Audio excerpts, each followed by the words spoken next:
Bharat GDP వృద్ధి 8.2%. ఇది trailer మాత్రమే అన్న ప్రధాని మోదీ.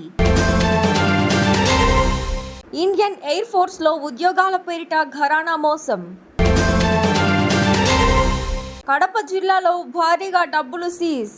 కారులో ఏకంగా 1.5 కోట్ల రూపాయలున్నాయి. చెన్నైకు తీసుకెళ్తూ దొరికిపోయారు. టీఎస్ఎస్పీ ఇక టీజీఎస్పీ.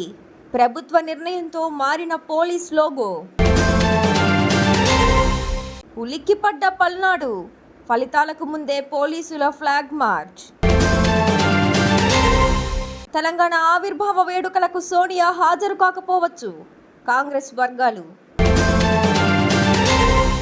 భారత జీడీపీ వృద్ధిపై ప్రధాని నరేంద్ర మోడీ ప్రశంసలు కురిపించారు.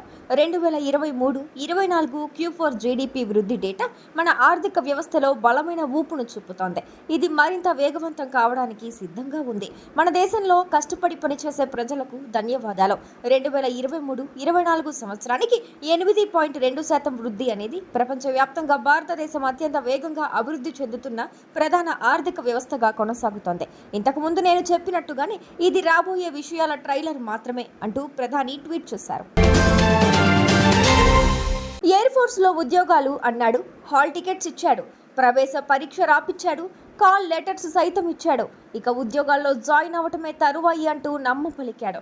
కాల్ లెటర్స్ తీసుకుని ఎయిర్ ఫోర్స్కి వెళ్ళగా అక్కడ అన్ని ఫేక్ అని తెలియడంతో మోసపోయామని గ్రహించిన బాధితులు పోలీసులను ఆశ్రయించారు. కొంపల్లికి చెందిన కేతావత్ సంతోష్ ఇండియన్ ఎయిర్ ఫోర్స్లో ఉద్యోగాలు ఇస్తానని సుమారు 50 మంది నిరుద్యోగుల నుండి 2 కోట్ల రూపాయల వరకు తీసుకుని నిరుద్యోగులకు ఫేక్ హాల్ టికెట్లు, సర్టిఫికేట్లు ఇచ్చి వారికి మాయమాటలు చెప్పి పరారయ్యాడు. నిందితుడు మొదటి నుంచి హాల్ టికెట్ మొదలుకుని ప్రవేశ పరీక్ష, అపాయింట్మెంట్ లెటర్ అన్నింటినీ ఫేక్ క్రియేట్ చేసినట్లు తెలిసిందే. బాధితులు పేట్ బషీరాబాద్ పోలీసులకు ఫిర్యాదు చేశారు. ప్రవీణ్ అంటే సంతోష్ అతను ఎవరైతే ఉన్నారో అలా ఆల్మోస్ట్ అందరికీ జాబ్ ఇప్పిస్తా అని చెప్పి ప్రతి ఒక్కరి దగ్గర నుంచి 6 lakhs వరకు తీసుకున్నాడు. అలా ఆల్మోస్ట్ 50 members నుంచి తీసుకున్నాడు. ఆయన మాత్రం ఎయిర్ ఫోర్స్ ఎంప్లాయీ ప్రతి దగ్గర చూపించుకొని మీకు జాబ్ ఇప్పిస్తా చేస్తానని చెప్పేసి ప్రతి దగ్గర చెప్పాడు. అట్ ది సేమ్ టైం ఈ రోజు రేపు అనుకుంటూ ఆల్మోస్ట్ 2 years డ్రాగ్ చేసుకుంటూ ఉన్నాడు. అందులో కొంతమంది అయితే ఏకంగా ఒక అబ్బాయి అయితే వాళ్ళ తల్లిది మంగళసూత్రం కూడా అమ్ముకొని ఇచ్చేయాల్సి వచ్చింది. అలాంటి మంది ఉన్నారు దాంట్లో. ఇప్పుడు ఈరోజు ఇంతగా మొన్న రీసెంట్గా 27th అయిపోతుందని చెప్పేసి కూడా దానికి ఒక్కరోజు ముందు మొత్తం సెల్ఫ్ స్విచ్ ఆఫ్ చేసుకుని పోయాడు. మేము లిటరల్లీ చెప్పాలంటే ఆయన ఇంకా ఇక్కడ కాకుండా వారు ఊళ్ళు బాన్స్వాడ వరకు కూడా పోయేసి వచ్చాం. అక్కడ కూడా పోయిందా నో రిజల్ట్. ఆ రిజల్ట్ లేక ఇప్పుడు ఆల్మోస్ట్ మేమందరం కలిసి ఆల్మోస్ట్ 50 మంది ఉన్నాం. ఆ 50 మంది కలిసి ఇక్కడ పొజిషన్కి వచ్చి కంప్లైంట్ చేయాలని చేస్తాం. అతను మీకు ఎట్లా పరిచయం? అతను హౌసింగ్ లోన్ కావాలని చెప్పి వచ్చాడు. హౌసింగ్ లోన్ కావాలని చెప్పి ఆ టైంలో ఎయిర్ ఫోర్స్ మొత్తం ఐడి తర్వాత పేస్లిప్ అన్ని ఇచ్చాడు.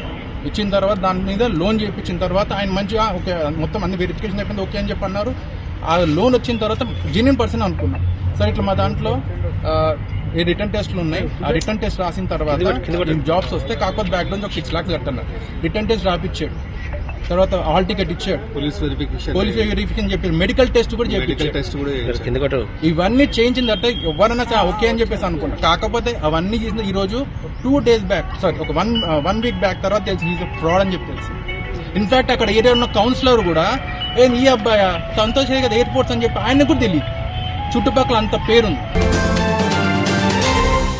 కడప జిల్లాలో భారీగా డబ్బులు పట్టుబడ్డాయి. చింతకొమ్మెదిన మండలం జైరాజ్ గార్డెన్ సమీపంలోని పోలీసులు చెక్ పోస్ట్ దగ్గర వాహనాల్లో తనిఖీలు చేపట్టారు. ఓ కారు అటువైపు రాగా ఆపి చెక్ చేశారు. కారులో కరెన్సీ కట్టలు చూసి అవాక్కయ్యారు.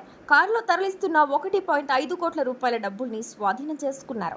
ప్రొద్దుటూరుకు చెందిన తిరుమలయ్య అనే బంగారు వ్యాపారి డబ్బుల్ని చెన్నైకి తరలిస్తున్నట్లు తేలింది. ఈ డబ్బులకు సంబంధించి ఎలాంటి బిల్లులు లేకపోవడంతో ఆయన దగ్గర ఉన్న డబ్బుల్ని సీజ్ చేశామని పోలీసులు తెలిపారు. ఆ డబ్బుల్ని ఐటీ అధికారులకు అప్పగించారు.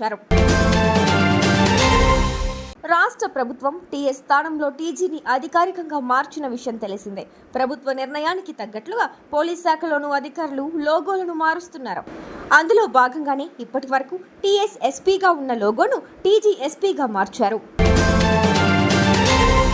ఏపీ అసెంబ్లీ ఎన్నికల వేళ పల్నాడులో అల్లర్లు చెలరేగి దేశవ్యాప్తంగా వార్తల్లోకి ఎక్కిన విషయం తెలిసిందే. ఈ క్రమంలో ఈరోజు సాయంత్రం 6:30 గంటల తర్వాత ఎన్నికల కోడ్ ముగిసిన అనంతరం ఎగ్జిట్ పోల్స్ వెలువడనున్నాయి. ఈ క్రమంలో మరోసారి అవాంఛనీయ సంఘటనలు చోటు చేసుకోకుండా పోలీసులు కేంద్ర బలగాలతో ఫ్లాగ్ మార్చ్ నిర్వహించారు. శనివారం మధ్యాహ్న సమయంలో వేలాది మంది పోలీసులు పల్నాడు ప్రధాన రహదారిలో మార్చ్ నిర్వహించారు. దీంతో ప్రజలు ఒక్కసారిగా అవాక్కయ్యారు. మళ్ళీ ఏమైనా జరిగిందా, ఇంతమంది పోలీసులు ఎందుకు వచ్చారనే సందేహంలో నిలిచిపోయారు. అదే సమయంలో పోలీసులు మైక్ ద్వారా ఇది ఒక మాక్ డ్రిల్ అని, ఎన్నికల ఫలితాల రోజున ఎవరైనా అల్లర్లు సృష్టిస్తే కఠిన చర్యలు తీసుకుంటామని, అలాగే క్రిమినల్ కేసులు పెడతామని హెచ్చరించారు.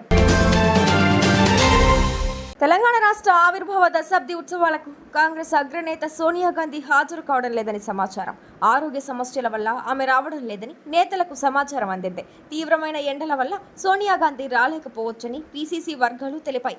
ఆమె హాజరు కాలేకపోయినప్పటికీ వీడియో సందేశం వినిపించే అవకాశాలున్నట్లు కాంగ్రెస్ నేతలు చెబుతున్నారు.